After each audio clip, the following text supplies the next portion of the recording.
विविध जिल्ह्यांचे अध्यक्ष, या ठिकाणी आपण साथी पोर्टलच्या अंमलबजावणीसाठी आपण खरीप 23 पासून साथी पोर्टल सुरू केलेला आहे आणि महाराष्ट्र हे एकमेव राज्य आहे की आपण साथी पोर्टलच्या अंमलबजावणीमध्ये अग्रेसर आहे आणि केंद्र शासनाकडून सुद्धा केंद्र शासनाचे सहसचिव बियाणे काय केलं पाहिजे, गाढवावर बसलं पाहिजे, गाढवाला खासर घेतलं पाहिजे, मुलांनी बसलं पाहिजे. मुलांनी एक साधी गोष्ट आहे की साथी पोर्टलचा शोध ज्या कोणी लावला त्या लोकांना निघू नये असं तुम्हाला वाटतं का? त्यांना गाढवाची गोष्ट माहित नाही असं वाटतं का?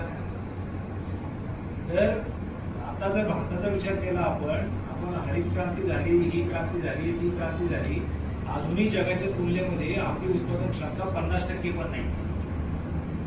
भौगोलिक क्षेत्र अख्ख्या जगामध्ये सर्वात जास्त, सगळ्यात जास्त ॲग्रोक्लायमॅटिक झोन, शेतीत काम करणारे सगळ्यात जास्त लोक, आणि एवढं करून सुद्धा आपली उत्पादन क्षमता बारके देश आहेत ना आपल्या राज्यापेक्षा पण आपल्या साईडचे त्यांच्यापेक्षा पण कमी आहे. इक्वेडॉर सारखा देश केळीच्या उत्पादनामध्ये $6.5 बिलियन कमवतो, आपण $220 बिलियन करतो.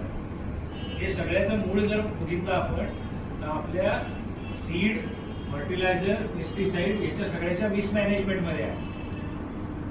योग्य प्रकारचे सीड जर शेतकऱ्याला मिळतील तर शेतकरी आता जेवढं उत्पादन काढतो त्याच्या 5 पट उत्पादन काढेल.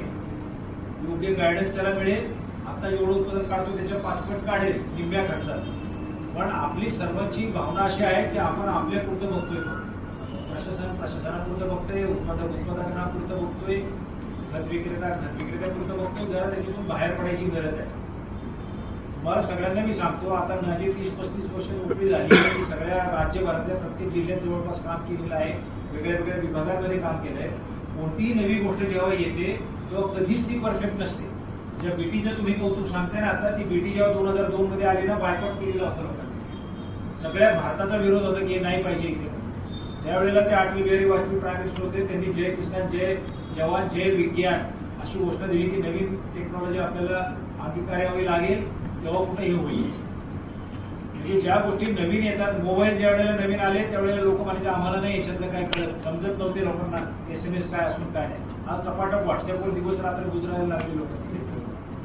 त्यामुळे नवीन टेक्नॉलॉजी कधी पण येते, नवीन गोष्ट जेव्हा येते तेव्हा ती एकदम 100% परफेक्ट कधीच येत नाही.